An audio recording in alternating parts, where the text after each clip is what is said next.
imam yang lain. Bukan yang baru-baru ini. Kita lihat salafus soleh yang benar-benar salafus soleh. Yaitu orang-orang yang mempunyai buku, yang mengarang buku yang sangat, mereka mengarang betul-betul mencintai keluarga Rasul Sallallahu Alaihi Wasallam.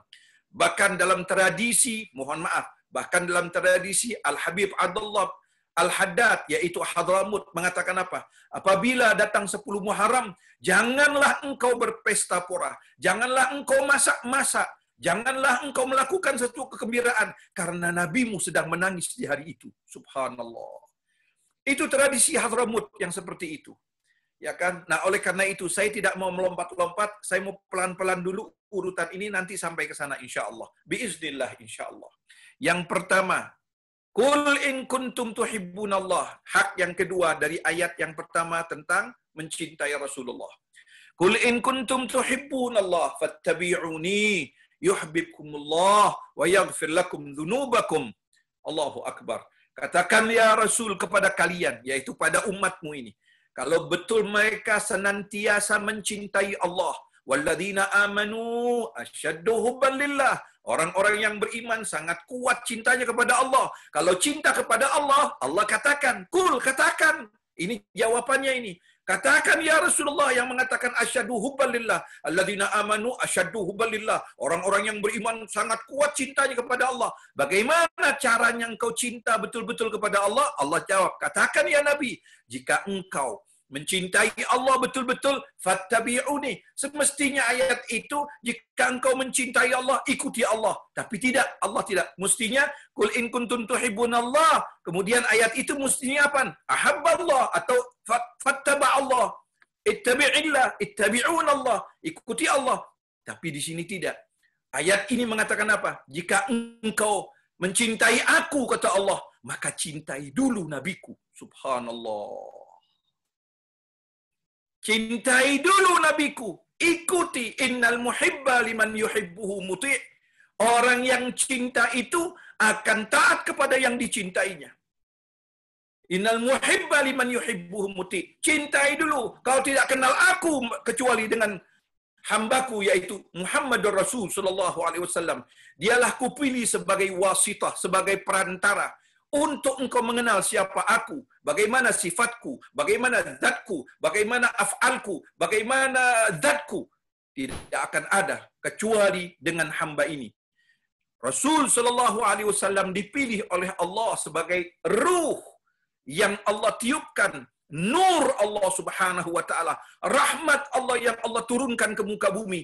Itu adalah Nabi Muhammad sallallahu alaihi wasallam. Wa ma arsalnaka illa rahmatan lil alamin. Wa ma Allah Subhanahu wa taala mengatakan nurun wa kitabun mubin. Nur di situ adalah Nabi Muhammad sallallahu alaihi wasallam. Dia azizun, dia rahimun, dia azizun rahimun. Wa laqad ja'akum rasulun min anfusikum azizun 'alaihi ma anittum harisun 'alaikum bil mu'minina raufur rahim. Dia aziz, dia rahim, dia nur, dia azim. Itulah Rasul sallallahu alaihi wasallam dalam Al-Qur'anul Karim. Kemudian Allah mengatakan, jika engkau mencintai nabiku, jika engkau mencintai, maka aku akan mencintai kalian. Subhanallah. Jadi ketika kita mencintai Allah tanpa melalui nabi, omong kosong. Subhanallah. Ini ayat dalam surah Al-Imran ayat 31. Jadi tafsirnya, ketika kita mencintai Allah, maka cintai dulu nabi. Niscaya Allah akan jatuh cinta kepada kalian. Bukan sekedar itu, Allah akan menghapuskan seluruh dosa-dosa kalian. Allahu Akbar. Ini sangat luar biasa. Ayat ini dahsyat luar biasa. Kemudian ayat yang kedua, An-Nur, ayat 63. Tolong dicatat, ini dalil-dalil semua. Nur ayat 63. A'udzubillahi minasyaitonir rajim. فَلْيَحْذَرِ الَّذِينَ يُخَالِفُونَ عَنْ أَمْرِهِ أَنْ تُصِيبَهُمْ فِتْنَةٌ أَوْ يُصِيبَهُمْ عَذَابٌ عَظِيمٌ. Hendaklah berhati-hati orang-orang yang yukhalifuna an amrih, yang berselisih pandang. Ya kan, orang-orang yang jalannya tidak mencintai Rasulullah, jalannya tidak bersesuai dengan Rasulullah. Allah mengatakan antusibahum fitnah au yusibahum adzabun alim. Mereka akan tertimpa fitnah atau mereka akan mendapatkan siksa yang amat dahsyat, amat pedih. Mengapa? Hidup di dunia ini hanya dua kutub. Benci dan cinta. Benci, ini ayatnya, ancaman dari Allah. Dan Allah tidak paksa untuk mencintai. Cinta yang tadi Allah mengatakan, yuhibbukumullah, aku jatuh cinta kepadamu. Subhanallah. Setelah itu apa? Akan kuhapuskan dosa-dosamu ketika engkau cinta kepada Nabi. Nah, ayat yang ketiga, surah At-Taubah, ayat 28.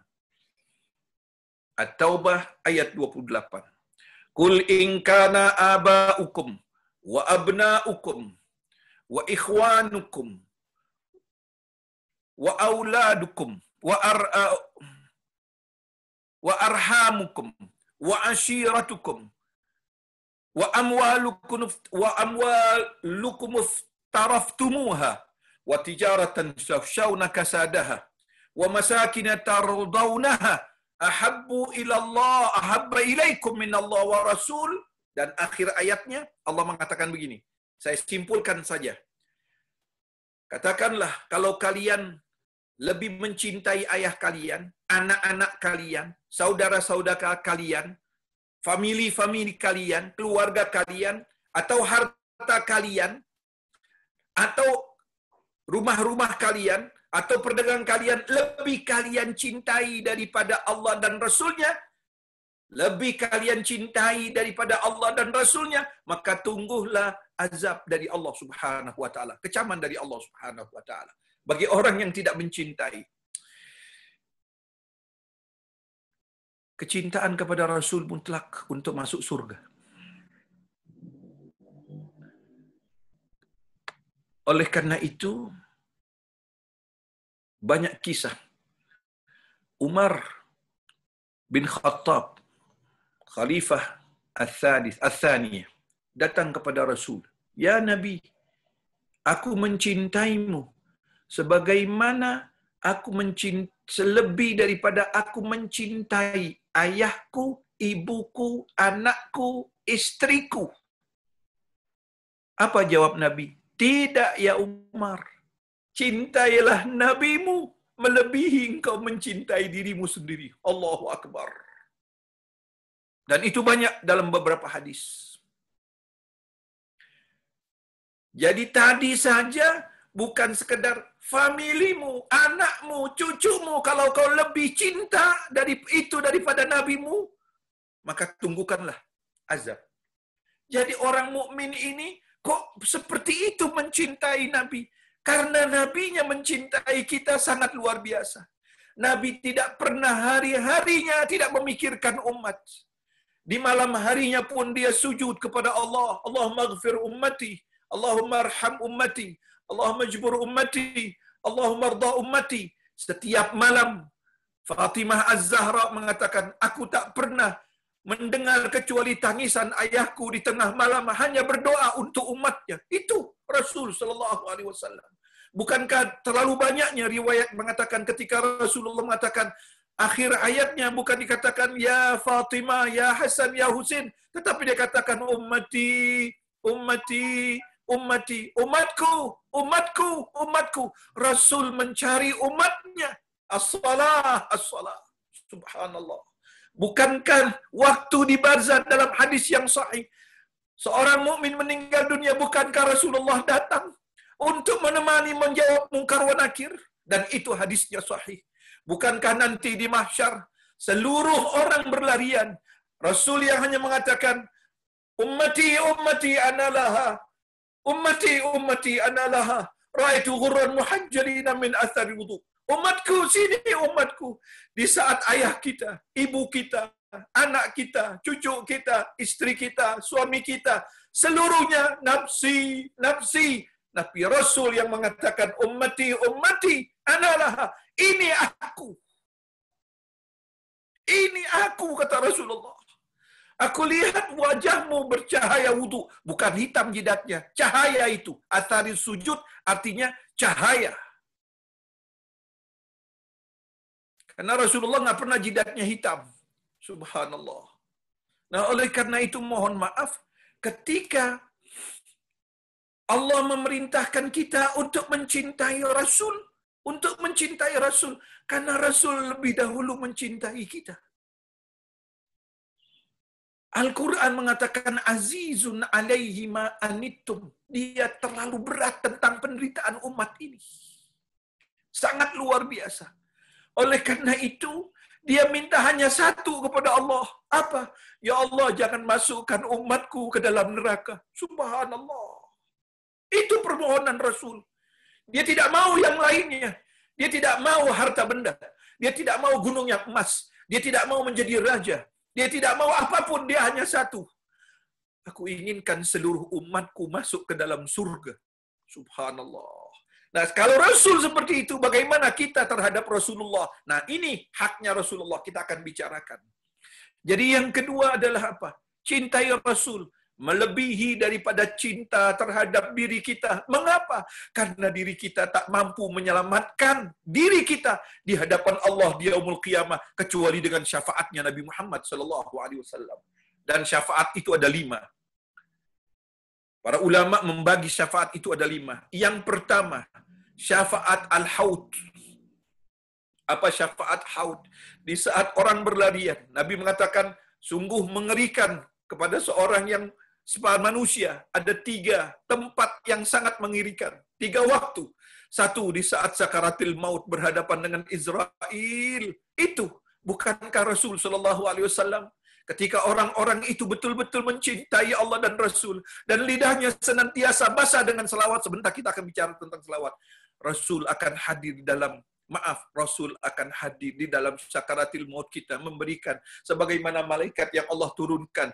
Innalladzina qalu rabbunallah tsumma istaqamu tatanazzalu alaihimul malaika alla takhafu wa la tahzanu wa abshiru bil jannati allati kuntum tu'adun ila akhir ayat. Bukankah Allah turunkan seluruh malaikat rahmah untuk mendampingi kita? Jangan takut, aku ini biasa bersama engkau. Ketika engkau berselawat, aku berselawat kepadamu. Ketika engkau salat, aku salat bersamamu. Ketika engkau sedekah, sekarang aku dampingi engkau dan nabimu akan menjemputmu karena lidahmu selalu berselawat kepadanya. Allahu Akbar. Ini Rasul cinta kepada kita. Sangat luar biasa. Kurban pun dia ingat umatnya. Ya Rasulullah, mengapa banyak sekali kau? Aku memotongkan untuk umatku yang tak mampu untuk berkurban. Allahu Akbar. Itu Rasulullah. Setiap malam tetesan air matanya untuk umat. Dia berikan darah dagingnya. Dia berikan hartanya. Dia berikan waktunya. Dia berikan siang malamnya. Dia berikan keluarganya untuk umat ini. Untuk umat ini. Nah, oleh karena itu mohon maaf. Allah Subhanahu wa taala memerintahkan kita taat dan cinta kepadanya. Ibu-ibu, yang pertama tadi syafaat al-haud namanya. Ketika seluruh orang lari, maka Nabi yang mengumpulkan kita. Matahari yang sangat panas sekali membakar. Dalam hadis Sahih Bukhari itu, ada yang tenggelam mata kakinya, ada yang tenggelam sampai pusatnya, ada yang tenggelam sampai lehernya. Itu peluh semua. Yang sangat panas. Ada yang tenggelam dan nimbul lagi. Rasulullah mencari umatku sini. Subhanallah. Dikumpulkan oleh Rasulullah. Disuruh minum. Ada salah satu yang tak mampu golongan yang minum. Karena apa? Dia benci kepada keluarga Rasulullah. Nanti saya akan bacakan hadis-hadisnya. Dan saya akan forward semuanya. Orang-orang yang membenci keluarga Rasulullah, walaupun dia beribadah, solat, dia puasa, dari rukun Yamani ke rukun Hajar Aswad, dia benci dengan keluarga Rasulullah, dia tidak mau tahu tentang keluarga Rasulullah, maka tidak akan masuk surga. Nanti akan hadisnya saya bacakan. Subhanallah. Kan kita ikut Al-Quran dan Sunnah. Mari kita ikut Al-Quran dan Sunnah. Coba lihat surah An-Nisa, ayat 69. Ayat 69. Asbab nuzulnya. Ini cinta. Ini cinta sangat luar biasa. Kecintaan yang sangat luar biasa. A'udzu billahi minasyaitonir rajim. Wa may yuti'illaha wa rasul fa ulaika ma'al ladzina an'ama Allah minan nabiyyin wasiddiqin wasyuhada'i wassalihin. Ayat ini turun ketika seseorang dari Bani Ansor datang kepada Rasulullah.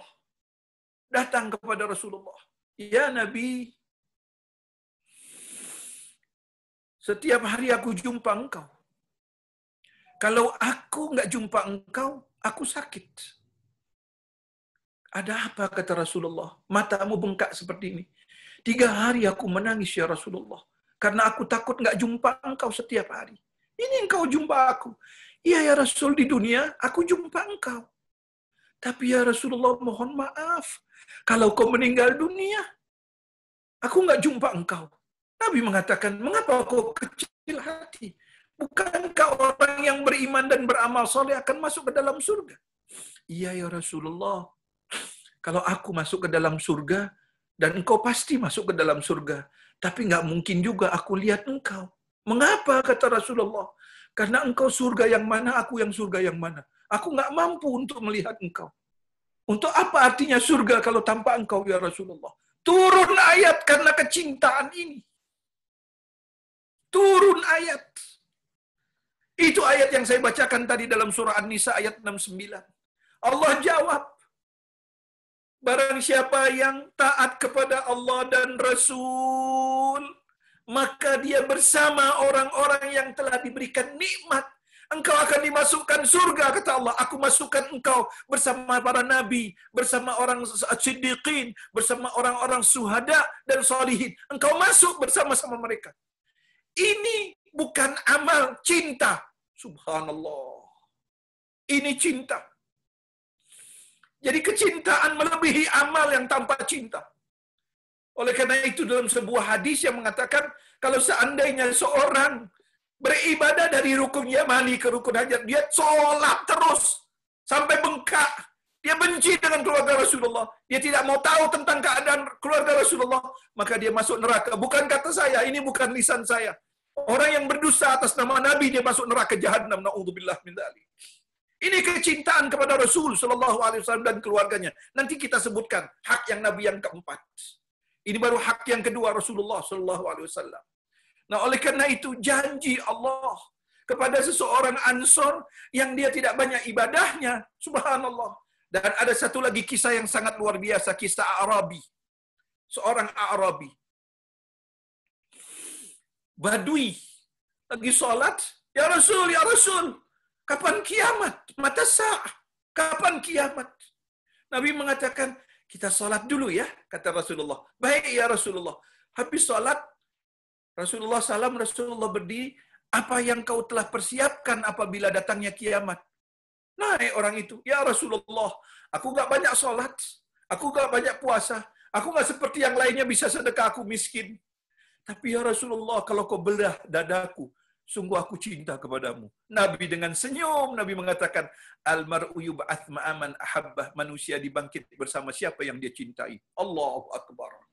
Kecintaan melampaui amal yang tanpa cinta. Kecintaan adalah puncak spiritual. Karena kecintaan tidak akan ada pembagian. Satu adalah aku adalah engkau. Itu adalah kecintaan. Oleh karena itu, dasarilah kita beribadah karena cinta, berselawat karena cinta. Karena cinta kepada Allah tidak akan rugi. Cinta kepada Rasul tidak akan rugi. Subhanallah. Yang terakhir, ini belum kita masuk ke Karbala, belum. Ini baru muqaddimah saja. Yang terakhir ada kisah seorang penjual zait, minyak. Ini orang kalau mau ke pasar, dia lihat Rasulullah. Setelah dia puas memandang wajah Rasulullah, baru dia ke pasar. Nanti kalau dia pulang, asar pulang, dia dulu wajahnya Rasulullah pulang. Pada satu saat Rasulullah panggil dia, kesini engkau. Mengapa engkau seperti itu melihat memandangku? Ya Rasulullah, tidak ada yang aku cintai di dunia ini kecuali satu, memandang wajahmu. Aku nggak peduli dengan apa yang terjadi.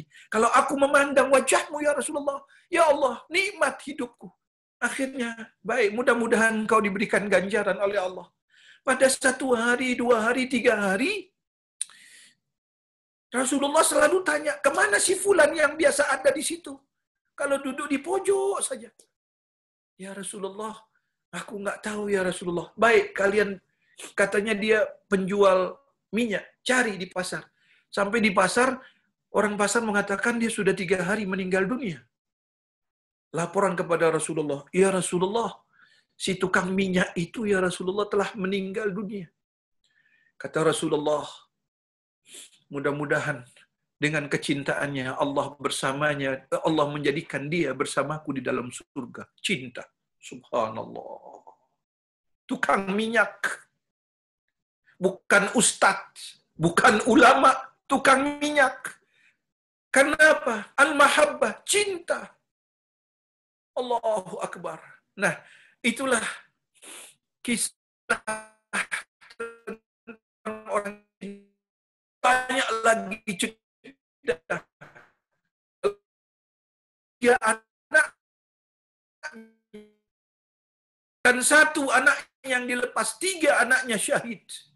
Dia hanya minta 1 saja, bukti bahwa anaknya itu meninggal dunia. Allahu Akbar, itu panjang sekali cintanya. Panjang sekali cerita tentang ibu Rasulullah sallallahu alaihi wasallam. Karena setiap dia melahir dia kata apa? Ya aku, kalau dia hidup menjadi penjaganya Rasulullah. Subhanallah. Ini sangat luar biasa, kecintaan kepada Rasulullah. Mengapa demikian para sahabat itu seperti itu? Karena Rasul memang memberikan cinta. Rasul memberikan cinta. Allah kepada musuhnya pun. Musuhnya di Badar itu tertawan 14. Ya Ali sini, ambilkan susuku, berikan kepada dia. Ada seorang jenderal seperti itu. Padahal di siang hari dia membunuh Rasul. Tapi di malam hari berikan ini selimut sama susu. Ini akhlakul Rasul sallallahu alaihi wasallam. Sebagaimana keluarga Rasul sallallahu alaihi wasallam dijamin. Nanti kita lihat. Yang ketiga, hak Nabi Muhammad sallallahu alaihi wasallam.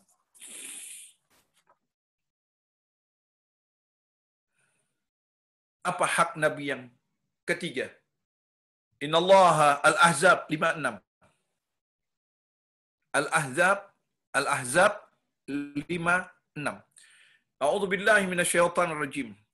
Innallaha wa malaikatahu yusalluna 'alan nabi. Ya ayyuhalladzina amanu sallu 'alaihi wa sallimu taslima. Kita sini tidak ada sesuatu pekerjaan yang Allah bersama makhluknya bersama-sama kecuali selawat. Allah perintahkan solat, puasa, zakat, haji. Allah nggak bersama itu. Tapi ketika Allah memerintahkan selawat, maka Allah lah terlebih dahulu dengan harfut taukid. Inna, sungguh aku, kata Allah. Berselawat kepada Nabi. Hai para malaikat, hai orang-orang yang beriman, berselawatlah. Jadi mohon maaf, hanya satu yang Allah Subhanahu wa taala bersama makhluknya melakukan sesuatu untuk makhluk. Makhluk ini bukan sembarangan makhluk. Dia adalah nurullah, dia adalah cahaya Allah, dia adalah rahmat Allah yang terbesar Allah turunkan ke muka bumi. Dia adalah Sayyidul Wujud, manusia yang pertama Allah ciptakan sebelum Adam. Adam diciptakan pertama jasadnya, tapi nur Nabi Muhammad terlebih dahulu daripada Adam alaihi salam. Itu hadisnya sahih. Nur Muhammad sallallahu alaihi wasallam. Allah Subhanahu wa taala memerintahkan, sekali lagi, Allah memerintahkan kita untuk berselawat. Ketika Allah berselawat dan para malaikatnya, Adam alaihi salam diperintahkan, malaikat diperintahkan untuk menghormati Adam. Allah tidak ikut menghormati. Adam alaihi salam dihormati hanya sekali. Ihtiraman, sujud ihtiraman, penghormatan sujudnya. Itu malaikat seluruhnya menghormati Adam hanya sekali. Tapi ketika malaikat diperintahkan Allah untuk berselawat, seandainya dunia alam semesta ini hancur, Allah dan para malaikatnya tidak henti berselawat kepada Nabi Muhammad dan keluarganya. Allahu Akbar. Ini sangat luar biasa. Dan orang mukmin bukan sekedar Allah bukan sekedar berselawat, memerintahkan bersalawat saja kepada orang yang beriman. Bukan itu saja. wasallimu. Wasallimu. Artinya sallimu itu memberikan salam. Bukan sekedar kita salawat. Kita diperintahkan assalamu alaika. Allahu Akbar. Bayangkan ini salawat yang sangat luar biasa. Sampai tidak akan ada terjadi salat yang sah tanpa salawat kepada Nabi dan keluarganya. Ini kedudukan dan hak Nabi yang ketiga. Jadi, apapun yang kita lakukan dalam ibadah, di awal atau di akhir, dia adalah kunci dari kabulnya. Baik kita sedekah, baik kita salat, baik kita salawat. Kalau salat aja wajib dan harus pakai salat dan salawat kepada Nabi dan keluarganya, apalagi doa akan terkantung-kantung tanpa salawat kepada Nabi dan keluarganya. Apa itu faedah salawat Allah melimpahkan rahmah, salawatnya malaikat agar Nabi selalu ditinggikan kesuciannya. Dan salawat kita kepada Nabi dan keluarganya bagaikan cermin. Yang kita membeli cermin, bukan kita lihat cerminnya, tapi kita lihat wajah kita di cermin. Berarti bukan untuk cerminnya, tapi untuk wajah kita. Bukan untuk Rasul. Rasul tidak membutuhkan kita, tapi kita yang membutuhkan Rasulullah SAW. Itulah kita diperintahkan untuk salawat. Siapa yang memerintahkan? Bukan Nabi. Tapi Allah yang memerintahkan kita untuk bersalawat. Itu hak ketiga Rasulullah SAW. Kalau kita lihat di dalam Al-Quranul Karim sangat luar biasa tentang salawat ini. Salawat. Barang siapa yang bersalawat kepada Nabi dan keluarganya, dia bagaikan seorang yang baru dilahirkan dari rahim ibunya. Allahu Akbar. Itu hadis. Dalam surah Al-Ahzab ayat 43. Silakan catat. Allah wa malaikatu yusalluna 'alan nabi. Itu ayat yang huwallazi yusalli 'alaikum wa malaikatuhu liyukhrijakum minadh-dhulumat.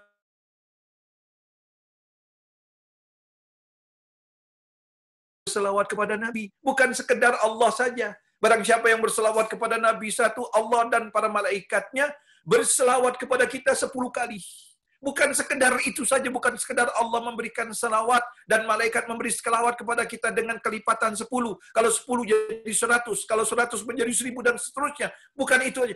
Liyukhrijakum minadh-dhulumat ilan nur. Allah akan memberikan jalan keluar setiap permasalahan kita. Allahu Akbar. Ini janji Allah. Al-Quran. Mari kita ikutan Al-Quran dan Sunnah. Mari kita kembali ke Al-Quran dan Sunnah. Bukan kita kembali ke tradisi, tapi Al-Quran dan Sunnah. Karena Allah Subhanahu wa Ta'ala memerintahkan kita untuk mengikuti Al-Quran dan Sunnah Nabi-Nya. Mengapa dengan Sunnah Nabi-Nya? Sunnah Nabi-Nya adalah itrah, adalah keluarga Nabi. Nah, oleh karena itu, kunci syafaat yaumul qiyamah adalah salawat kepada Nabi. Dan salawat kepada Nabi, mohon maaf, bukan sekali Allahumma salli ala Muhammad, batal. Tapi la tusalli alayya salatal batra. Jangan kalian berselawat kepadaku dengan salawat yang terputus. Jangan. Tapi bersalawatlah Allahumma salli ala Sayyidina Muhammad wa ala ali Sayyidina Muhammad. Nggak mau pakai Sayyidina? Silakan. Allahumma salli ala Muhammad wa ala ali Muhammad. Atau Allahumma salli ala Muhammad wa ali Muhammad. Semuanya benar. Yang nggak benar, yang nggak pernah selawat. Itu aja. Oleh karena itu nanti di yaumul qiyamah ada manusia-manusia yang diharamkan Allah untuk melihat Nabi. Siapa? 2. 1, orang yang memutuskan tali silaturahim. Yang kedua, orang yang mendengar nama Nabi Muhammad sallallahu alaihi wasallam dan dia sengaja tidak mau berselawat kepada Nabi. Mengapa yang pertama? Yang pertama, mohon maaf, adalah orang-orang yang sombong, yang memutus silaturahmi terhadap siapa? Terhadap keluarganya, terhadap ayahnya, terhadap ibunya. Allah tidak izinkan Nabi Muhammad SAW untuk memberikan syafaat kepada mereka dan tidak dilihat oleh Nabi. Na'udzubillah min dzalik. Nah, kembali lagi. Yang keempat, ini baru kita masuk tema kita. Apa tema kita hari ini? Yaitu tragedi Karbala. Untuk itu, yang keempat dari hak Rasul sallallahu alaihi wasallam adalah mencintai keluarga Rasul. Mencintai keluarga Rasul. Mari kita lihat ayat Al-Quranul Karim, tolong dibuka. Surah Al-Ahzab, ayat 33.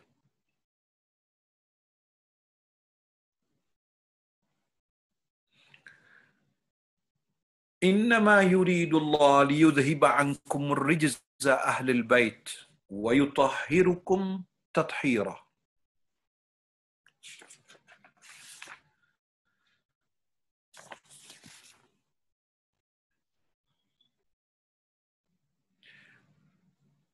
Sesungguhnya Allah mengatakan, sesungguhnya Allah mensucikan daripada seluruh dosa dan kesalahan kepada ahlul bait dengan sesuci-sucinya. Berarti keluarga Rasul itu dapat sertifikat kesucian. Berarti tidak mungkin salah. Tidak mungkin salah. Karena apa? Jaminan dari Allah. Liyudhiba ankumur rijza ahlul bait wa yutahhirukum tathira. Di sini ada fi'lul maf'ul mutlak. Bukan mensucikan saja, tapi mensucikan dengan sesuci-sucinya. Seperti itu. Jadi siapa ahlul bait itu? Ahlul bait itu 5. Ahlul bait itu 5 orang. Itulah turunnya ashabul kisah. Dan seluruh periwayat hadis memerintahkan untuk tahu ini ashabul kisah. Tahu betul bahwa ayat ini turun untuk 5 orang. Al-Hasan, Al-Husain, Ali, Fatimah, wa Rasul sallallahu alaihi wasallam. Ayat ini khusus untuk ahlul bait 5 orang. Oleh karena itu, tidak ada satupun mazhab apapun yang menyangkal bahwa ayat ini dan hadis ini untuk 5 orang. Inilah yang dijamin oleh Allah Subhanahu wa taala kesucian mereka abadi. Nah, kemudian kalau mereka sudah suci, adakah kita diperintahkan kita untuk mencintai mereka? Oh, jelas ada. Mari kita lihat. Surah As-Surah ayat 23. 42 ayat 23. Ini ayat Al-Quran. Ini ayat Al-Quran. Mari kita lihat. Qul la as'alukum alaihi ajra waddata fil ba wa may yabtarif hasanatan nazid lahu fiha husna innallaha ghafurur rahim. Shadaqallahul azim wa sadaqa rasuluhun nabiyul karim. Mari kita lihat tafsirnya. Ini kadang-kadang diterjemahkan diselewengkan. Karena bencinya dengan keluarga Rasul, jadi diselewengkan itu terjemahan. Mari kita lihat. Ya Nabi, katakanlah kepada umat ini, engkau enggak minta upah apapun. Kau telah korbankan dirimu, hartamu, jiwamu, anakmu, menantumu, semuanya kau korbankan untuk agama ini. Untuk umat ini, agar umat ini masuk ke dalam surganya Allah. Kau katakan kepada mereka, kau nggak minta dari dunia ini yang mereka diberikan amanah. Nggak minta. Hanya satu saja. Allah mengajarkan Nabi memperingatkan para sahabat, anak sahabat dan umat ini. Satu permintaan Allah yang disampaikan dengan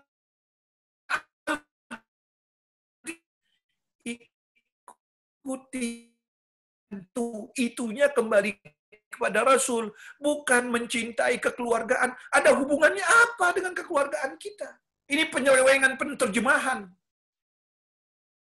Masa kalau kau membalas budi kepada aku, maka cintailah keluargamu. Ada urusan apa dengan keluarga kita?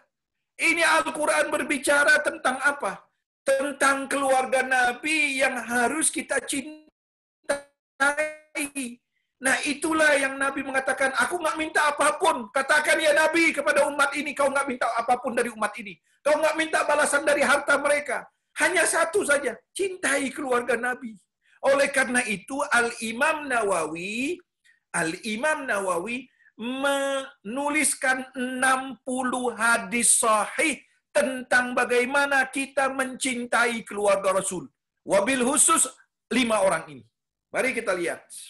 Ini Al-Nawawi, nanti saya forward ke Mbak Iin insyaallah. Biar tahu semuanya. Dan ini bukan dari Syiah lagi, nanti dari Syiah lagi.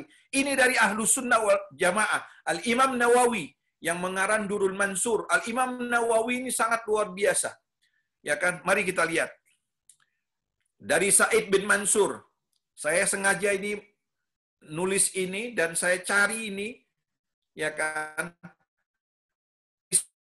Dalam kitab susunannya meriwayatkan dari Said bin Jubair tentang firman Allah dalam ayat, katakanlah, aku tidak meminta kalian sesuatu apapun, upah apapun, kecuali kasih sayang terhadap keluarga aku.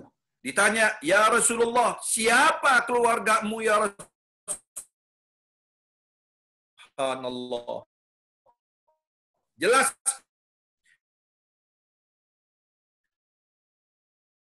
dari Ibnu Munzir dan Ibnu Abi Hatim dan Ibnu Burdawaih meriwayatkan dalam kitab tafsir mereka, dan At-Tabrani dalam Mujma' Al-Kabir dari Ibnu Abbas berkata, ketika turun ayat Asy-Syura ayat 23, para sahabat bertanya, ya Rasulullah, siapa keluargamu yang wajib kami mencintai mereka? Beliau adalah Ali, Fatimah, dan kedua putra mereka. Jelas, berarti ini hampir semuanya seperti itu.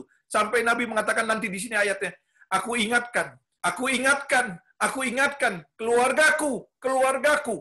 Rasul mengatakan demikian. Saya akan bacakan satu persatu biar jelas bahwa kita punya sandaran Al-Quran dan Sunnah untuk mencintai keluarga Rasulullah SAW. Dan itu haknya Nabi Muhammad SAW. Mari, dari Ibnu Hatim meriwayatkan dari Ibnu Abbas tentang firman Allah ayat 23, dan siapa yang mengerjakan kebaikan itu, wa may yaktarif hasanatan, tadi itu wa may yaktarif hasan nazid lahu fiha hasanah.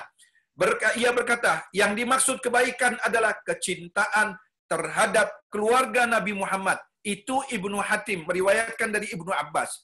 Hadis yang keempat diriwayatkan oleh Ahmad bin Hanbal ini, dan Turmuzi mensahihkannya, An-Nasai, Al-Hakim, Al-Muttalibi bin Rabi'ah, ia berkata bahwa Rasulullah bersabda, demi Allah, iman tidak akan masuk ke dalam hati seseorang muslim sehingga dia mencintai kalian. Siapa ya Rasulullah kalian? Adalah keluargaku. Subhanallah. Nggak ada iman, kata Rasulullah, mencintai keluarga Rasulullah. Nah, itu dinamakan nasibi. Siapa itu nasibi? Orang-orang yang membenci keluarga Rasulullah. Dia membebaskan orang yang membunuh, seakan-akan orang yang memerintahkan pembunuhan Imam Husain, oh itu adalah orang yang baik, tidak benar. Itu Ibnu Muljam saja, yang Simir Al-Jausan saja, dia membohong atas nama Rasul sallallahu alaihi wasallam. Na'udzubillah min dzalik. Hadis yang kelima diriwayatkan oleh Muslim dan Turmuzi dan An-Nasai dari Zaid bin Arqam bahwa Rasulullah bersabda, aku ingatkan kalian tentang keluargaku. Siapa keluarga Nabi? 5 itu. Termasuk siapa? Al-Hasan dan Husain. Yang dipotong di Karbala adalah Al-Hasan, Al-Husain. Dan keluarganya Al-Hasan dan keluarganya Al-Husain. Yang Rasulullah mengatakan, wajib kita menghormatinya, memeliharanya, mencintainya, mengikutinya, dipotong. Rasul sallallahu alaihi wasallam dalam banyak riwayat, saya akan forward beberapa riwayat, beberapa hadis-hadis tentang Rasulullah sudah tahu tentang kejadian Karbala. Rasulullah menangis. Mengapa orang sekarang menangis tentang peristiwa Karbala, sedangkan nabinya menangis? Katanya ngikut sunnah Nabi. Kalau ikut sunnah Nabi, mengapa kau tidak menangis waktu Nabi menangis? Mengapa kau katakan orang menangis tentang Husain, kau katakan bid'ah? Ini kan gila ini orang. Nah, itulah nasibi, manusia-manusia yang benci terhadap keluarga Rasul. Dan mereka, kata Nabi, tidak akan masuk ke dalam surganya Allah Subhanahu wa taala. Bukan kata lisan. Saya teruskan hadisnya. Diriwayatkan oleh Turmuzi dan ia menggolongkannya sebagai hadis hasan. Al-Hakim dan bin Zaid bin Arqam berkata, Rasulullah sallallahu alaihi wasallam bersabda, "Sungguh aku tinggalkan kepadamu apa yang mencegah kamu dari kesesatan setelah kepergianku. Selama kamu berpegang teguh kepadanya, kitab Allah wa itraku, yaitu keluargaku. Kitab Allah Al-Quran dan keluargaku, Ahlul Bait.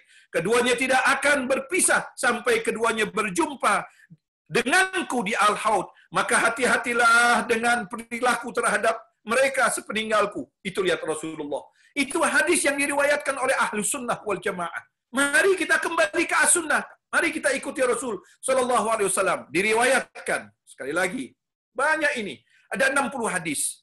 Diriwayatkan oleh Abdul Mun'im bin Humaid dalam musnahnya, dan Zaid bin Sabit berkata, Rasulullah bersabda, "Aku tinggalkan kepada kalian apa yang dapat mencegah kalian dari kesesatan yang setelah peninggalku."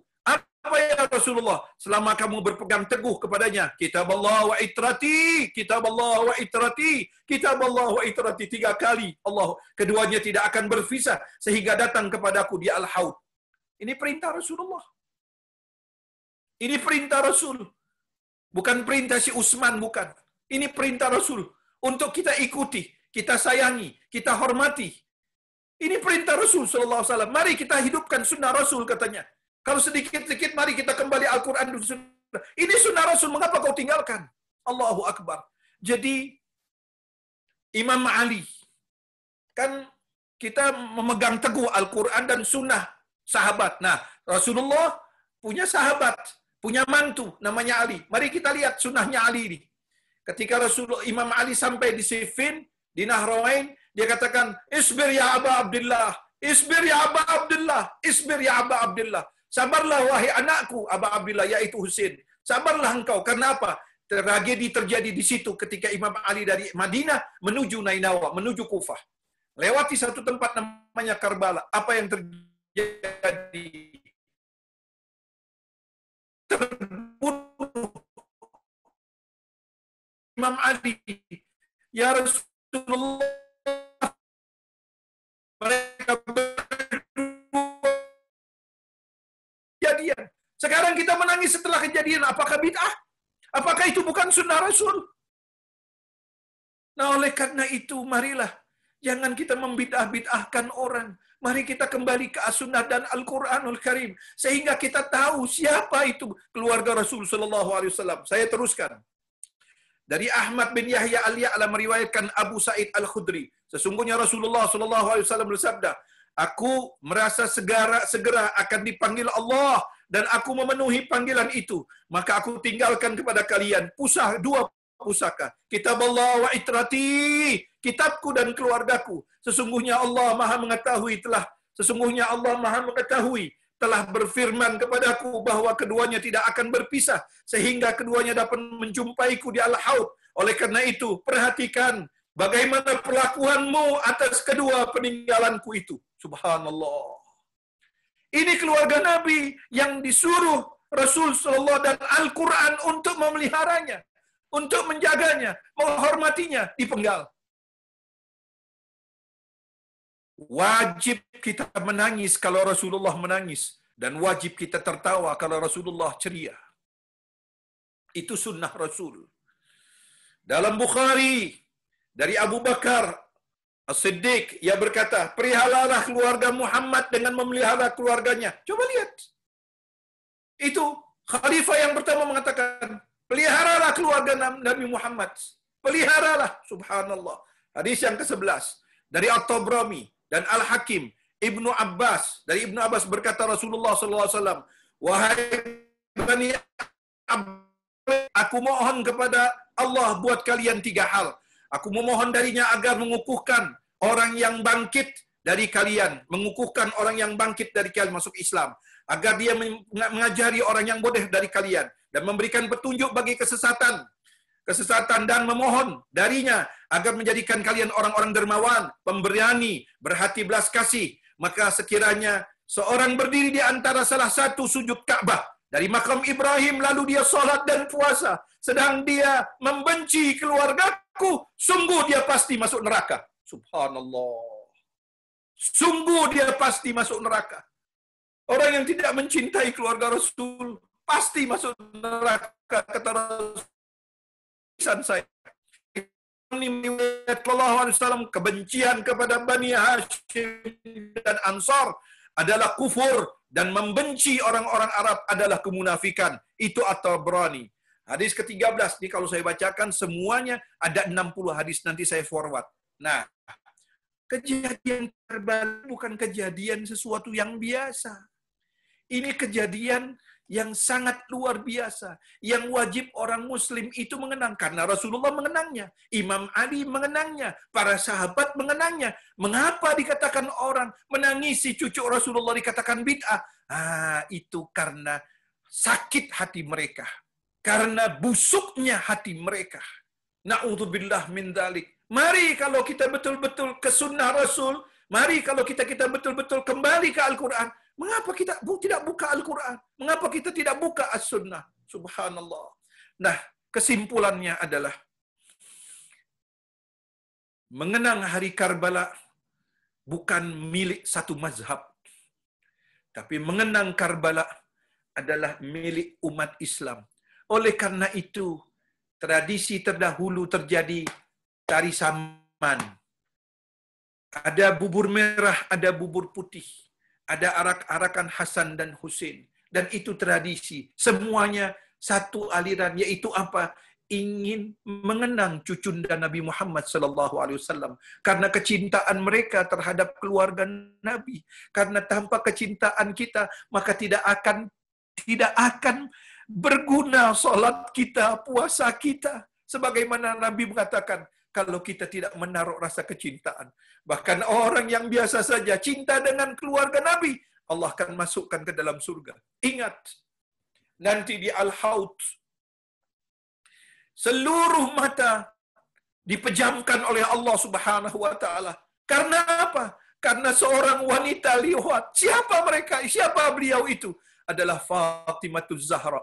Itu ada hadisnya di dalam kalangan Ahlus Sunnah wal Jamaah. Dan itu hadisnya sahih.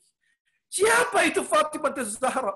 Ibunya, bundanya Al-Husain, subhanallah. Siapa ayahnya? Si ayahnya adalah Ali bin Abi Thalib, adalah manusia yang Nabi mengatakan dia adalah pintu gerbang. Dia adalah pintu gerbang ilmuku. Dia adalah seperti manzilah Harun dan Musa. Dia adalah aku, subhanallah. Nah, oleh karena itu, kita sebagai umatnya, kita sedih sebagaimana Nabi sedih. Kita bergembira sebagaimana Nabi bergembira. Bahkan dalam riwayat Nabi ketika masuk Muharram, tidak terlihat wajahnya tersenyum. Dia selalu menundukkan matanya. Dan dia selalu terkenang tentang cucunya. Allahu Akbar. Ibu-ibu, kalau kita akan diberitahu cucu kita akan dipenggal orang, kita mungkin gila sebelum cucu kita meninggal dunia. Ini Rasul, betapa dahsyatnya penderitaan Rasul. Dan dia mengingatkan para sahabat, mengingatkan keluarga sahabat untuk mencintai keluarganya. Tapi bal tu'thirunal hayatad dunya. Begitulah dunia yang mereka pilih. Magnet dunia yang sangat luar biasa. Sehingga mereka itu mohon maaf, tertutup mata hati mereka. Kalau orang sudah tertutup mata hatinya, na'udzubillah min dzalik. Jadi Al-Imam Husain, singkat ceritanya, ketika kita ketahui Imam Hasan mau berdamai dengan Muawiyah bin Abi Sufyan. Mau dia berdamai. Karena apa? Imam Hasan tidak mau pertumpahan darah lagi sudah cukup Siffin, sudah cukup namanya Waqatul Jamal, ribuan para sahabat meninggal dunia. Imam Hasan ini sangat luar biasa. Dia mengetahui tentang keadaan kaum muslimin kecil ini, biarlah kau mau ambillah ini pemerintahan, wahai siapa namanya Muawiyah, ya kan? Muawiyah ini kita ketahui liciknya sangat luar biasa, ya kan? Mohon maaf, saya bukan dari mulut saya, dari lidahnya Rasulullah, ya kan? Siapa Muawiyah? Abu Sufyan. Siapa Abu Sufyan? Kita ketahui yang didoakan Rasulullah nggak pernah kenyang perutnya. Siapa ibunya Muawiyah? Hindun. Siapa Hindun? Yang memakan hati Hamzah, yang menggigit hati Hamzah. Na'udzubillah min dzalik. Syajaratul mal'un dalam Al-Quran diriwayatkan. Mereka adalah keturunan yang terkutuk. Na'udzubillah min dzalik. Nah, Imam Hasan tidak mau. Tidak mau Imam Hasan untuk terjadi peperangan lagi. Sudah banyak korban. Akhirnya terjadi as-suluh. Amul Jamaah. Yaitu tahun persatuan. Dengan persyaratan-persyaratan. Salah satu persyaratannya, kalau Muawiyah meninggal dunia, maka kekhalifahan diberikan kepada musyawarah kembali. Muawiyah ini licik. Dia punya kelicikan yang sangat luar biasa.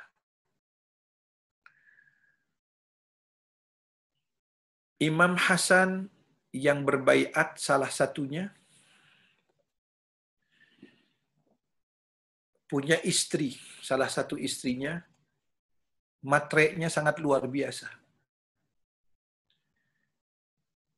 Kalau Muawiyah meninggal dunia, berarti Imam Hasan akan naik. Dan seluruh dari Kufah, Najaf, Madinah, Mekah, semuanya pasti memilih Imam Hasan ketimbang Muawiyah. Jelas. Siapa Muawiyah, siapa Imam Hasan? Langit dan bumi. Manusia yang disucikan Allah di dalam Al-Quran. Tidak mungkin salah. Akhirnya salah satu istri Muawiyah itu dibisikkan oleh Mat Comblang, kau mau nggak kehidupan yang lebih indah di Syam? Bagaimana caranya? Kau racuni Hasan. Oh, gila. Itu cucunya Rasulullah. Tidak mungkin. Kau di sana akan disambut oleh Muawiyah dan kau akan diperistri oleh Muawiyah.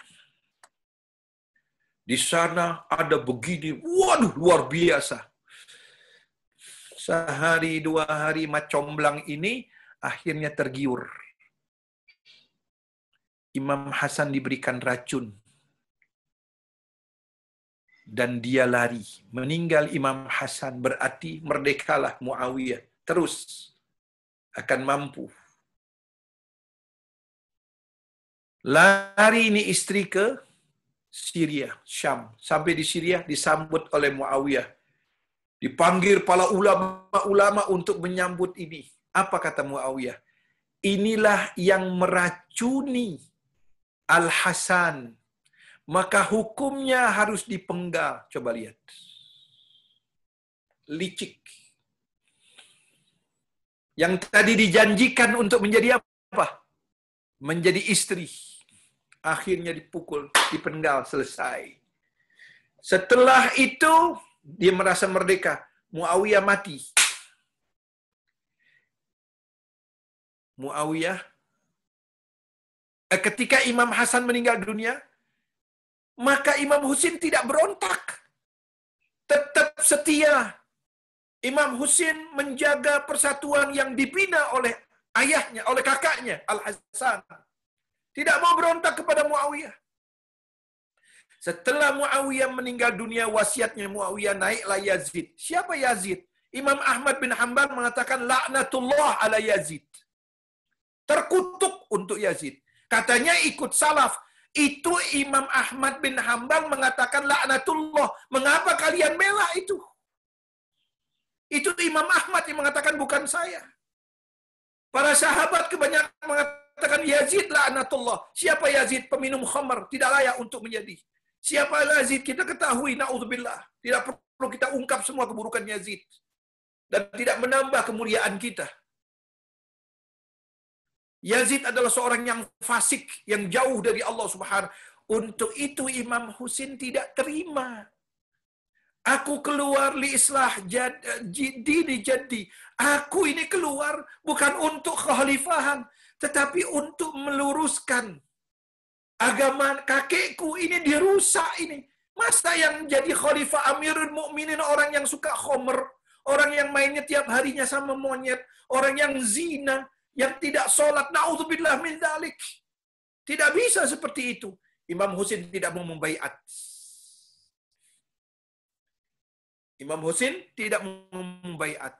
Terjadilah surat dari Kufah. Sebelumnya juga surat dari Imam setelah Imam Hasan meninggal, tuh banyak surat dari Kufah yang mengatakan kita akan bantu engkau ya Husin. Ini sekarang abangmu telah meninggal dunia, mari kita memberontak karena abangmu yang paling sah. Memang, tetapi Imam Husin tidak mau. Karena masih apa? Masih ada ikatan perjanjian, itu teguh.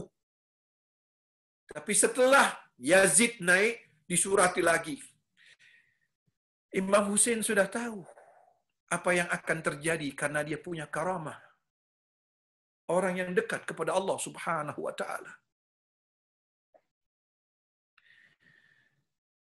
Dia dari Madinah, dia pergi ke Mekah. Dari Mekah, dia pergi ke Madinah. Setelah dari Mekah, dia pergi ke Madinah. Setelah dari Madinah, dia pergi ke Mekah. Karena sudah tahu, dia mau dibunuh, ya kan? Kemudian dia ke Mekah. Ke Mekah musim haji, dia tinggalkan musim haji itu. Dia tidak haji. Karena apa? Ibadah di bawah kepemerintahan orang yang zalim untuk apa? Na'udzubillah min dzalik. Membiarkan jatuhnya amal ma'ruf nahi mungkar. Mereka ingin satu, baiat Yazid. Imam Husin tidak mau. Apapun tidak akan ada kompromi terhadap kezaliman. Titik. As-sukut alal haq syaitanu akhras. Diam dalam kebatilan menjadi setan yang bisu. Imam Husin ke Kufah. Ketika perjalanan menuju ke Irak, Karbala, dicegatlah Imam Husin dengan 30.000 tentara. Katanya tentara itu puluhan ribu banyaknya. Dari tanggal 1 sampai tanggal 10, itu puncaknya tanggal 10 Muharram itu.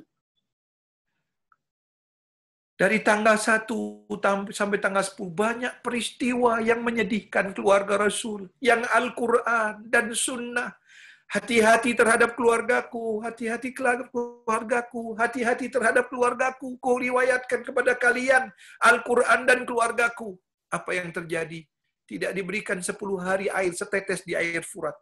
Anjing dan babi minum, yang najis itu minum Furat, tapi keluarga Nabi yang disucikan dilarang untuk minum. Subhanallah. Dijaga oleh ribuan tentara. Sehingga anak-anak di tenda itu kelaparan, kehausan. Sangat luar biasa. Ini muslimin harus tahu kalau mau masuk surga. Karena apa? Kejadian ini bukan milik satu mazhab. Kejadian ini adalah milik umat Islam. Karena setiap sholat kita ucapkan Allahumma salli ala Muhammad wa ala ali Muhammad. Ya Allah, berikanlah salawat kepada Nabi Muhammad dan keluarganya. Itu keluarga Nabi Muhammad. Oleh karena itu, Wali Songo itu melarang untuk orang Jawa khususnya, nggak ada ngantenan di bulan Suro, nggak ada golek-golekan di bulan Suro, nggak ada pesta pora Wali Solo dalam Suro, nggak ada pindah rumah. Karena apa? Kanjeng Nabi lagi sedih. Nabi sedang menangis, kau pesta. Nabi sedang menangisi cucunya, kau berpesta pora. Lah, itu para Wali Songo seperti itu. Jadi ini sejarah harus kita ketahui, harus kita buka. Jadi kalau kita bicarakan tentang Hasan Husain, kita dituduh Syiah. Semua Syiah. Na'udzubillah min dzalik. Nah, oleh karena itu, mari kita kembali Al-Quran dan Sunnah. Nggak usah pakai mazhab, Quran dan Sunnah. Ini ada sunnah-sunnahnya semua. Sehingga Rasulullah SAW mengatakan, ya Ummu Salamah sini. Ini ada tanah ya Ummu Salamah. Nanti kalau seandainya tanah ini sudah menjadi merah, ketahuilah lah Ummu Salamah, cucuku sedang dibantai di Karbala. Ini hadisnya ada. Hadisnya sahih, dapat dipertanggungjawab. Katanya ngikut hadis. Itu sunnah Rasul. Apa sunnah Rasul itu? Aqwalun wa af'alun wa ikrarun. Sunnah Nabi itu adalah ucapan Nabi, perbuatan Nabi, dan pengakuan Nabi. Sekarang Nabi menangis di Asyura itu. Mengapa kita nggak menangis? Malah kita dikatakan bid'ah menangis. Karena kita tak kenal, maka kita tak sayang. Ingat, siapapun yang tidak mencintai keluarga Rasulullah, saya akan berikan hadisnya. Dia tidak akan masuk surga. Allahu Akbar. Ini bahaya bagi kita. Oleh karena itu, setiap sholat saja kita ucapkan, Nabi dan keluarganya. Nabi dan keluarganya. Allahumma salli ala Sayyidina Muhammad wa ala ali Sayyidina Muhammad. Allahu Akbar. Mudah-mudahan Allah membuka mata hati kita untuk mengenal keluarga Nabi Muhammad sallallahu alaihi wasallam. Sekali lagi, kita mohon kepada Allah untuk kita dibukakan mata hati kita mencintai keluarga Nabi Muhammad sallallahu alaihi wasallam. Mengapa kita ucapkan setiap hari Allahumma salli ala Sayyidina Muhammad wa ala ali Sayyidina Muhammad, tapi kita tidak kenal siapa Al-Husain. Apa yang terjadi di Karbala sangat mengenaskan sekali. Ali Al-Asghar itu dipanah, umurnya baru 4 bulan, dipanah kepalanya. Di kepalanya dipanah, nembus ke lehernya. Allahu Akbar. Pilu sekali kejadian itu. Sangat luar biasa. Memang ada orang yang luar biasa mengenang ini sampai memukul-mukul dirinya, sampai mendarahkan dirinya. Itu tidak dibenarkan oleh syariat kita. Tapi kalau sekedar kita menangisi sebagaimana Nabi menangis, apakah tidak boleh? Apakah itu bid'ah? Malah dikatakan, mari kita bersenang-senang di Asyura.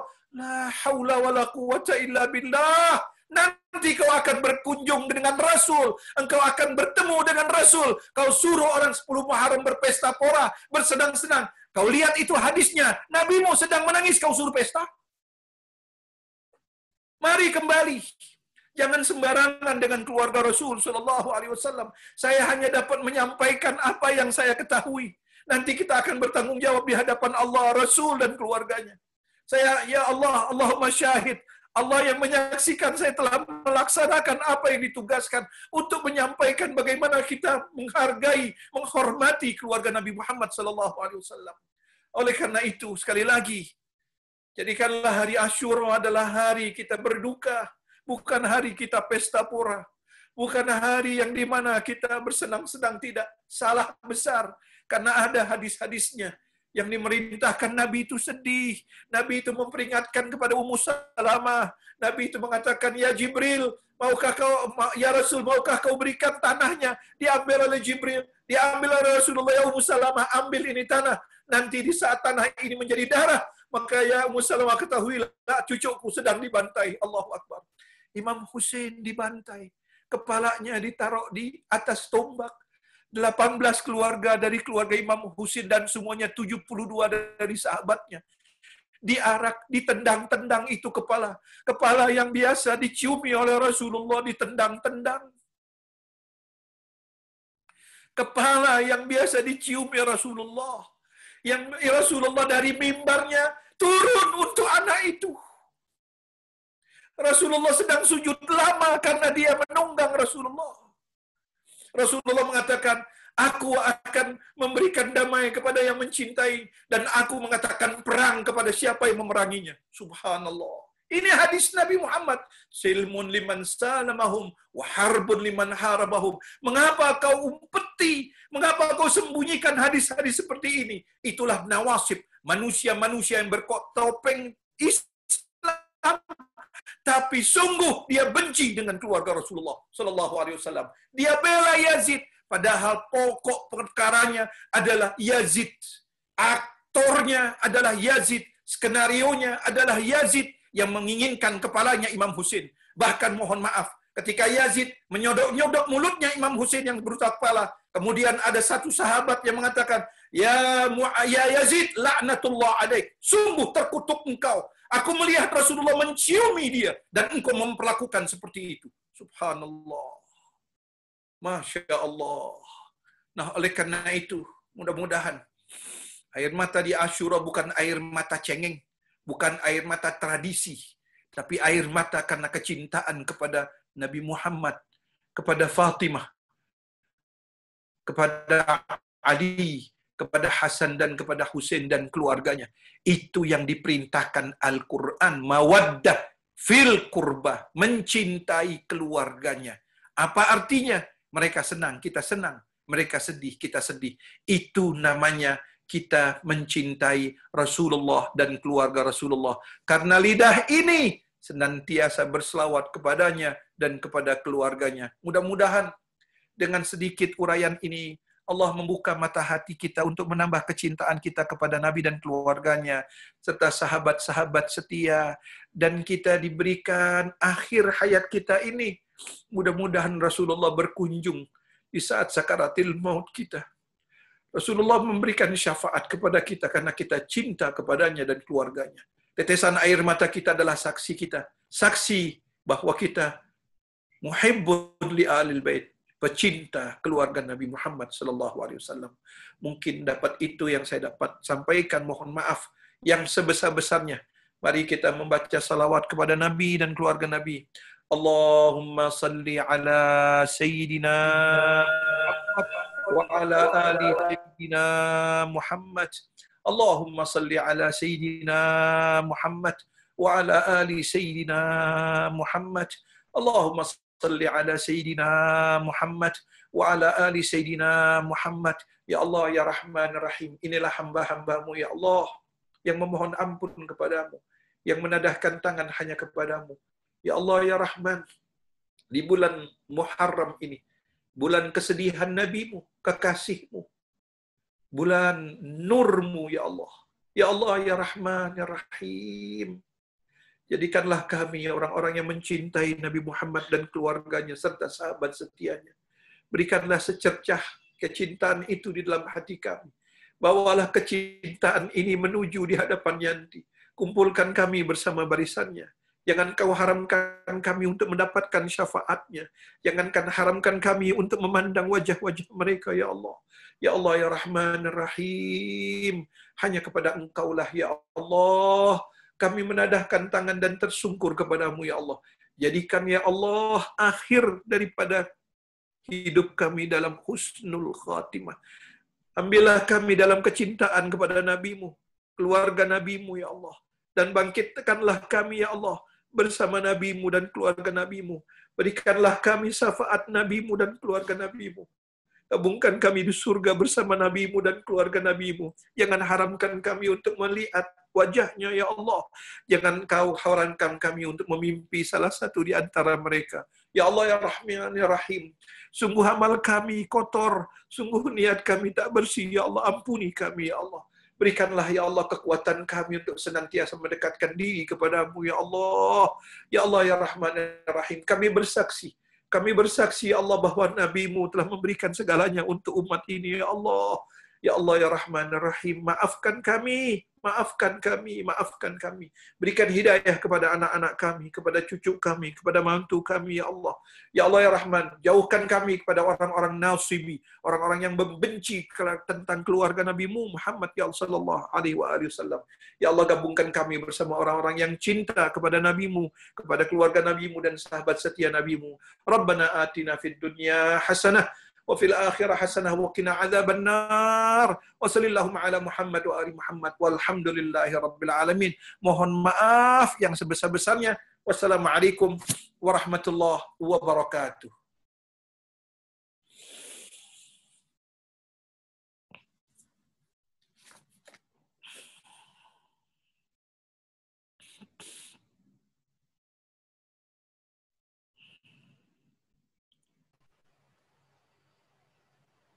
Baik Bapak Ibu, jika ada pertanyaan kita masih ada waktu untuk sesi tanya jawab.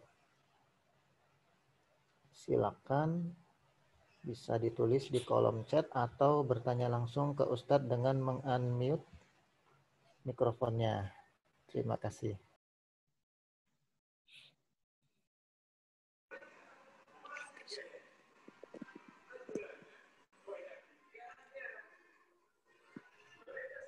Ya, silakan Bapak Ibu.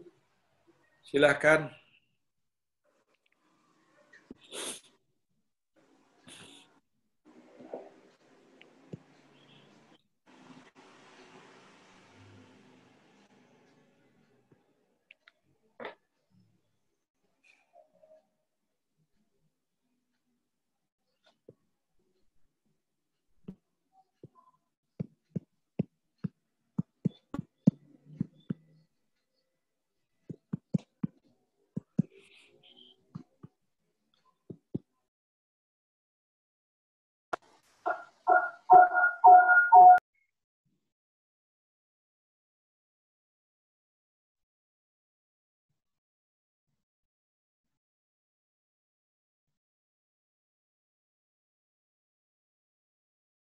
Ya, ada pertanyaan?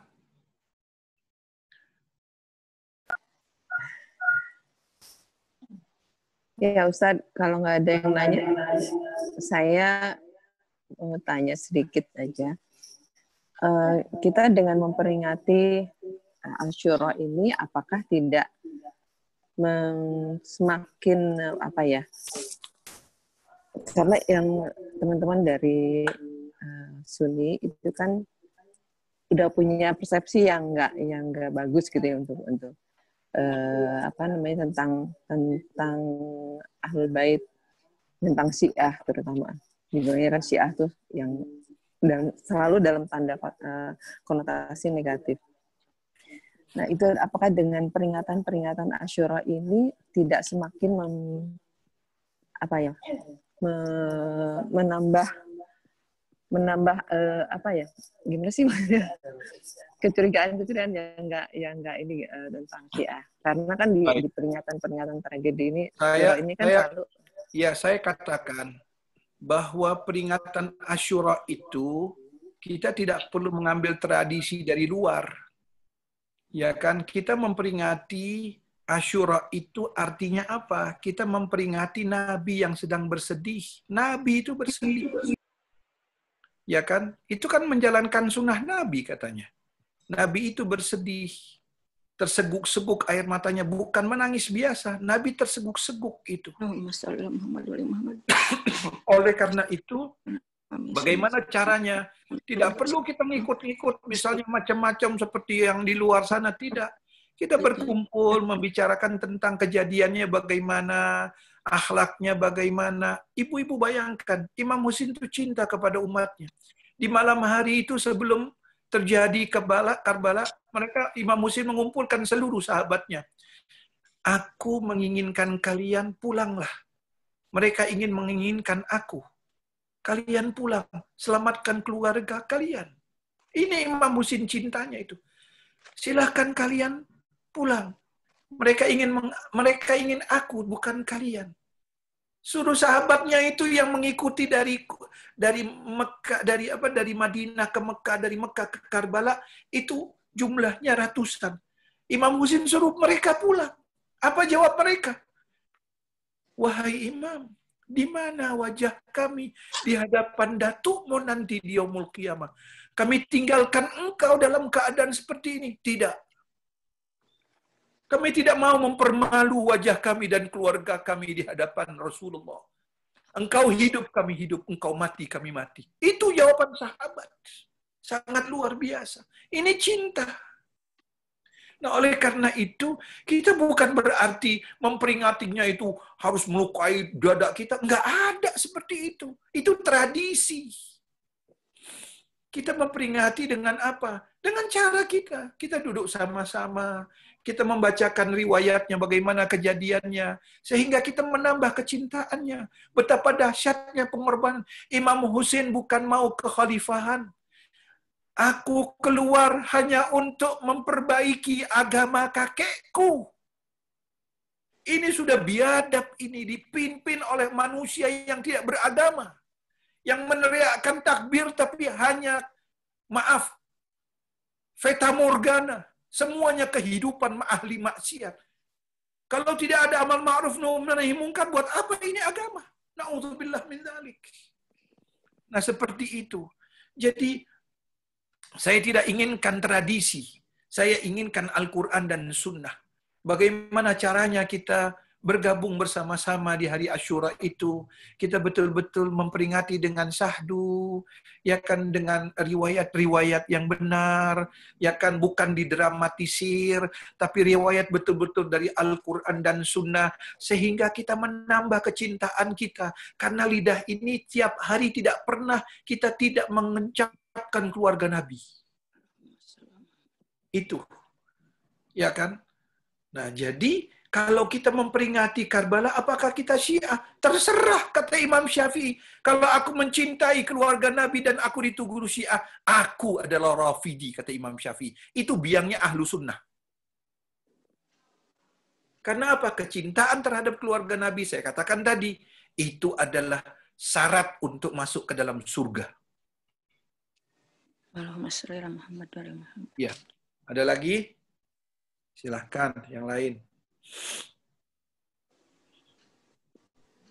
Baik Ustadz, ini ada pertanyaan di chat. Ya. Pada waktu peristiwa Karbala, kemanakah sahabat Rasulullah seperti Utsman, Abu Bakar, dan Umar? Iya. Sudah meninggal dunia. Jadi kekhalifahan pertama Abu Bakar, Umar, Utsman itu 25 tahun. Kemudian Imam Ali pindah dari Madinah karena banyak fitnah, pindah ke Kufah. Nah, meninggalnya Imam Ali dibunuh oleh Abdurrahman Al-Mujam laknatullah. Kemudian Imam Hasan dari Kufah pindah ke Madinah. Nah, terjadilah pemberontakan. Siapa pemberontakannya? Memang sudah mereka inginkan, yaitu Muawiyah sebagai gubernur di Syam. Menyerbu dengan ratusan ribu mau ke Madinah. Nanti terjadi lagi peperangan, baru saja peperangan Siffin dan Waqatul Jamal. Ya kan, ribuan kaum muslimin. Ya kan? Itu di bawah Muawiyah juga. Ya kan? Nah, akhirnya apa yang terjadi? Imam Hasan tidak mau lagi perang. Nama dinamakan Amul Jamaah, perdamaian. Dengan syarat. Syaratnya apa? Kalau nanti Muawiyah mati, nanti Imam Hasan menjadi imamah lagi. Imam Hasan diracun. Tapi Imam Husain tidak mau memberontak karena ada ikatan masih perdamaian. Ketika Muawiyah mati, maka Yazid dinaikkan. Nah, ini Imam Husain tidak terima karena apa? Ini melanggar kesepakatan dan lagi siapa dia? Itu. Ya, monggo. Ada lagi? Ustadz, mungkin sekedar menambahkan pertanyaan Ustaz. Begini, mungkin dari saudara-saudara kita Ahlus Sunnah seringkali menyetereotipkan acara Asyura ini dengan fenomena takbir, Ustaz. Bagaimana mungkin bisa dijelaskan apakah itu takbir dan mungkin dijelaskan asal-usulnya kalau memang ada sejarahnya, apakah ini sebuah tradisi atau sebuah propaganda atau memang bagian dari yang diajarkan dalam sunnah memperingati Asyura, Ustaz? Ya, saya langsung berbicara kepada 3 tokoh Ahlul Bait, ulama besar.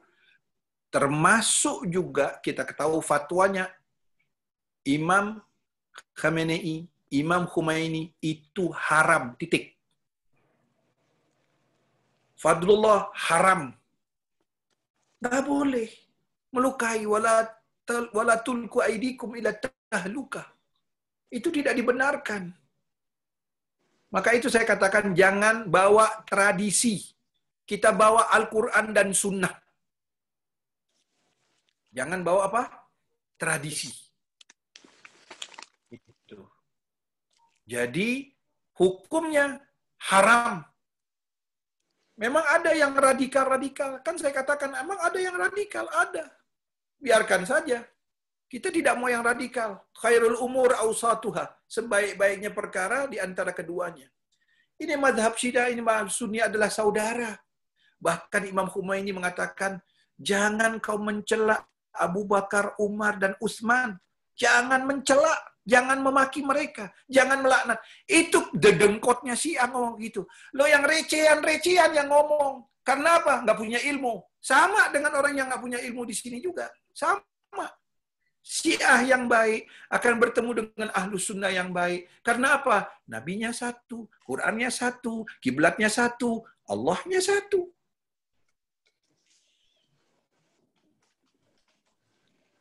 Nah ini Islam.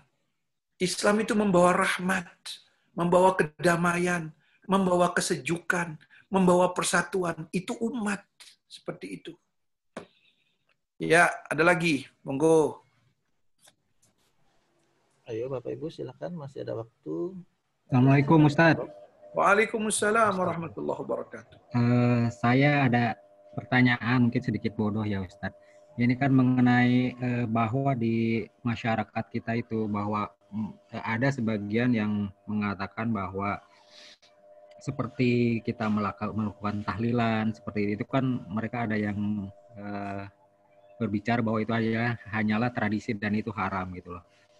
Nah, yang itu yang pertama itu bagaimana pandangan Ustaz? Yang kedua itu ada di hadis di kalangan ahli sunnah bahwa ketika ada yang meninggal di zaman Rasulullah itu kan ada mereka dari pihak keluarga menangis kemudian dan itu terancam bahwa orang yang dikuburkan itu disiksa karena tangisan mereka. Nah itu bagaimana Ustaz? Terima kasih. Baik. Yang pertama, ada satu mazhab namanya saudara kita itu Salafi Wahabi. Mereka ini baru ratusan tahun saja, tidak seperti ulama-ulama salafus soleh yang di atas. Mereka ini ekstrim, radikal, textbook. Sehingga paling gampang sekali mengkafirkan, mengkufurkan, membid'ahkan, bahkan menghalalkan darah saudaranya. Nah ini yang Rasulullah mengatakan, bukan kata saya, hum kilabun nar. Mereka itu mohon maaf, anjing-anjing neraka. Karena apa? Menghalalkan darah ahli kiblat. Patokan ahli sunnah, min alamatu ahli sunnah wal jamaah, alla yukaffir min ahli kiblah. Dari tanda dari tanda orang yang bertegang teguh kepada ahli sunnah, dia tidak mengkafirkan orang yang masih menghadap kiblat. Itu patokan ahlu sunnah. Siapapun yang masih menghadap ahli kiblat, bukan halal darahnya. Kalau mereka sudah menghalalkan darahnya. Oleh karena itu, konferensi di chatnya mengeluarkan Salafi Wahabi dari ahlu sunnah. Titik.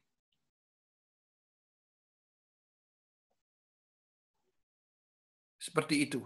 Jadi, memang itulah yang sedang sekarang digandrungi. Karena apa? Maka itu, saya katakan tadi, jangan bawa ajaran itu tradisi, dongeng. Bawa ajaran itu Quran dan Sunnah. Ya, bawa ini Al-Quran dan Sunnah. Kan taraktu fikum amraini. Tinggalkan kepada kalian dua. Apa itu? Al-Quran dan itrah. Itrah itu yang menjaga Al-Quran. Nah, bawa dalil-dalilnya.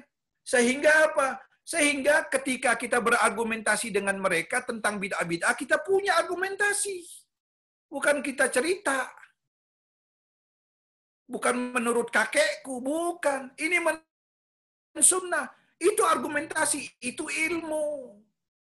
Seperti itu. Yang kedua,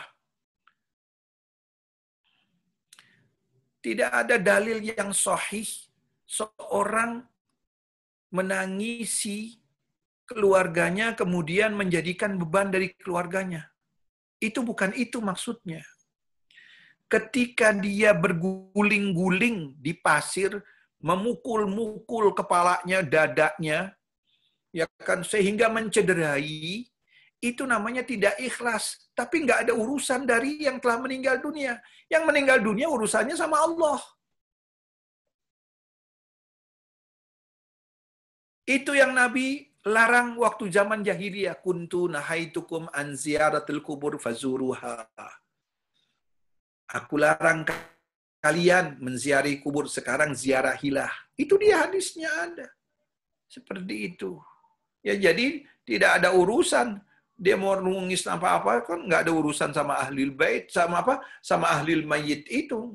Ahlul mayit sudah meninggal, urusannya sama Allah Subhanahu wa taala. Seandainya dia nggak dikuburkan juga itu bukan urusan dia, urusan yang masih hidup itu.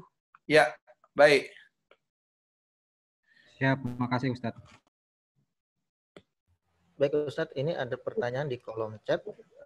Ustadz, jadi Imam Husain tidak setuju Yazid jadi khalifah karena Yazid adalah pelaku maksiat. Sedangkan menurut perjanjian harusnya Imam Hasan yang menjadi khalifah. Namun karena Imam Hasan sudah syahid, apakah Imam Husain sebenarnya akan setuju orang lain yang naik jadi khalifah asal bukan pelaku maksiat dan cukup pantas menjalankan kepemimpinan? Jadi begini, ada persyaratan khilafah, khalifah. Imam Hussein bukan menginginkan dia menjadi khalifah, bukan dia rakus dengan dunia, tapi dia tidak setuju dengan Amirul Mukminin. Ini Amirul Mukminin, imamnya para orang-orang mukmin, peminum khamr. Bagaimana? Itu yang digugat. Oleh karena itu beliau mengatakan, aku keluar ini untuk memperbaiki agama kakekku, islah dini jadi. Bukan untuk aku mengambil ini kerebutan, enggak. Ini harus tidak sah dulu. Nah, nanti dikembalikan kepada musyawarah yang baik. Seperti itu. Bukan dia ingin membunuh Yazid kemudian menjadi imam. Enggak seperti itu. Na'udzubillah min dzalik. Itu prasangka yang tidak baik seperti itu. Ya, jadi Imam Husain tidak menginginkan baiat. Oleh karena itu dikejar sampai mati. Ya kan? Kalau Imam Husain membaiat, kalau Imam Husain menginginkan dunia, dia baiat, dia akan menjadi gubernur di Mekah, di Madinah, dan di mana aja. Tapi nggak mau. Karena ini bukan urusan dunia, ini urusan agama. Ini urusan agama. Ya, silahkan.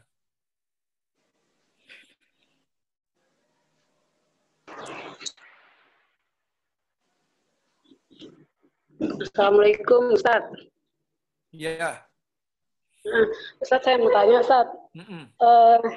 Ada yang udah ziarah Arba'in, tapi kok sampai saat ini masih aja tetap benci dengan keluarga Rasulullah. Itu gimana Ustaz? Padahal kan katanya kalau udah ziarah ke sana insya Allah nanti tubuhnya diharamkan dari api neraka kalau nggak salah gitu ya Ustaz ya? Iya, saya tapi mau tanya. Ya, saya tahu. Saya mau tanya, itu Abu Jahal 30 tahun tidur di Ka'bah masuk neraka? Ya kan? Abu Jahal tempat tidak menjadikan manusia itu suci.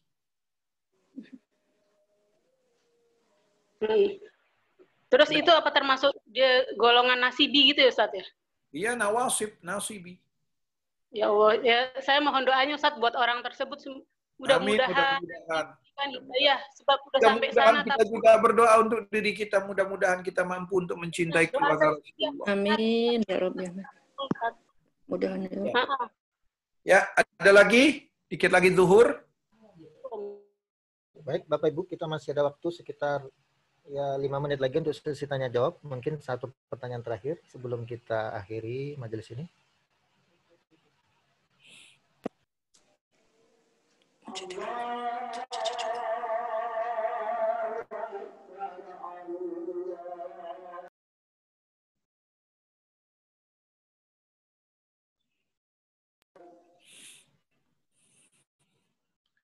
Ada, tak ada? Bu Tenri mungkin? Tak ada? Tak ada nampaknya nih. Oh, ada dari Pak Alifhan Hanafi. Silakan Pak untuk pertanyaan terakhir mungkin ini ya. Assalamualaikum Ustaz. Waalaikumsalam warahmatullahi wabarakatuh. Mau nanya Ustaz, setiap habis sholat, fardu atau sholat sunat apa, saya kalau berdoa selalu melaknat Yasin. Apakah diperbolehkan dalam agama atau gimana Ustaz? Kalau Bapak melihat Imam Ahmad bin Hanbal melaknat. Bukan saya itu. Imam Ahmad bin Hanbal. Tetapi kecintaan itu bukan kita hanya melaknat, tapi kecintaan itu bagaimana kita melakukan sesuatu untuk kita mendapatkan keridhaan Allah. Ya Ustaz. Nah, Imam Ja'far Shadiq meriwayatkan, janganlah kalian menjadi orang pelaknat. Dalam arti kata, sebaiknya, dan mohon maaf, Imam Husin tidak mulia dengan kita melaknat Yazid, dan Imam Husin tidak akan hina di saat kita memuji Yazid. Tapi memang layak dia. Karena apa? Dia pembunuh Ashabul Kisah. Oh, Masya Allah. Di saat tragedi Karbala, nggak ada satupun yang seharusnya membela Yazid. Karena apa? Ini antara hak dan batil. Nah, mereka itu mengatakan, tidak. Yang membunuh ini Shimir bin Jaushan, bukan Yazid. Yang merintah siapa? Yang memerintahkan siapa? Yang memerintahkan diseret-seret dari ke Karbala ke sana siapa? Ya, nah jadi mereka masih orang Nawasib ini pasti membela Yazid dan Muawiyah mati-matian. Biar aja, nggak apa-apa. Kita lihat aja, kita kembali. Makanya saya katakan kita kembali. Kembalinya ke mana? Ke sunnah. Ayo kita lihat. Kita bicara yang baik-baik di sunnah. Ayo, apa kata ulama-ulama salaf? Kan ngikutin salaf. Seperti itu. Ya. Ada lagi? Nggak ada? Mungkin mudah-mudahan insya Allah kalau kita bisa lanjutkan, kita lanjutkan insya Allah minggu depan kita bicara lagi tentang apa yang terjadi dalam Al-Quran dan Sunnah sehingga kita punya argumentasi Al-Quran dan Sunnah untuk menegakkan ini. Mudah-mudahan Allah ampuni kita, Allah berikan hidayah kita, Allah jadikan sisa umur kita dalam husnul. Al-Fatihah qablahu salawat. Allahumma salli ala Sayyidina Muhammad wa ala ali Sayyidina Muhammad. Allahumma salli ala Sayyidina Muhammad wa ali Sayyidina Muhammad. Allahumma salli ala Sayyidina Muhammad wa ali Sayyidina Muhammad. Al-Fatihah. A'udzu billahi minasy syaithanir rajim. Bismillahirrahmanirrahim. Alhamdulillahi rabbil alamin. Ar-Rahmanir Rahim. Maliki yaumiddin. Iyyaka na'budu wa iyyaka nasta'in. Ihdinas siratal mustaqim. Siratal ladzina an'amta 'alaihim ghairil maghdubi 'alaihim waladdallin. Amin. Amin ya rabbal alamin. Mohon maaf. Wassalamualaikum warahmatullahi wabarakatuh. Waalaikumsalam warahmatullahi wabarakatuh. Ustaz. Terima kasih Ustaz. Terima kasih Ustaz. Sama-sama. Terima kasih Ustaz. Salam dari Bogor Ustaz. Terima kasih Ustaz. Assalamualaikum. Salam dari Tasikmalaya. Mama Eri. Ya, sayang terima kasih. Sama-sama Mama. Terima kasih semuanya dari hadirat Mbak In. Untuk semuanya kangen. Mama Eri apa kabar? Iya. Baik, punten semuanya.